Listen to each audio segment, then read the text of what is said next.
एक समय की बात है। एक गरीब किसान रामू अपने छोटे से खेत में सुबह से शाम तक कड़ी मेहनत करता था। धूप, बारिश, ठंड कुछ भी उसे काम से रोक नहीं पाता था। उसका सपना था कि उसका बेटा सूरज पढ़ लिख कर बड़ा इंसान बने। खेत में कमाई बहुत कम होती थी, पर रामू खाने से पहले अपने बेटे की पढ़ाई का खर्च सोचता था। कई बार वह खुद भूखा सो जाता, लेकिन सूरज की फीस कभी नहीं रुकने देता। सूरज भी पिता की मेहनत को समझता था। वह रात देर तक पढ़ाई करता और हमेशा क्लास में टॉप आता। गांव के लोग कहते, इतनी गरीबी में पढ़ाई कैसे होगा, लेकिन रामू के चेहरे पर एक ही जवाब होता, मेहनत कभी बेकार नहीं जाती। समय बीता, सूरज कॉलेज गया और फिर उसने कलेक्टर की परीक्षा दी। परीक्षा का रिजल्ट आने वाले दिन गांव वाले रेडियो के पास खड़े थे। जैसे ही नाम घोषित हुआ, सूरज रामू कलेक्टर, पूरा गांव खुशी से झूम उठा।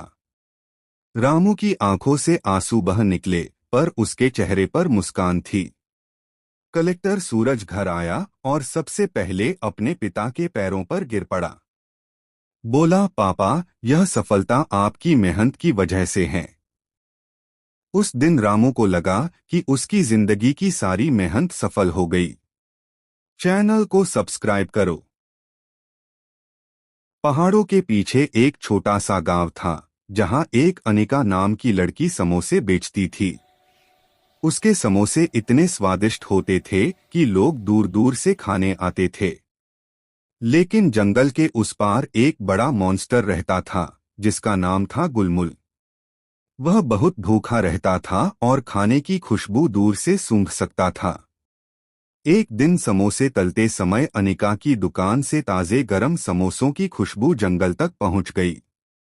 खुशबू सूंघते ही गुलमुल मॉन्स्टर दौड़ते दौड़ते अनिका की दुकान पर पहुंचा।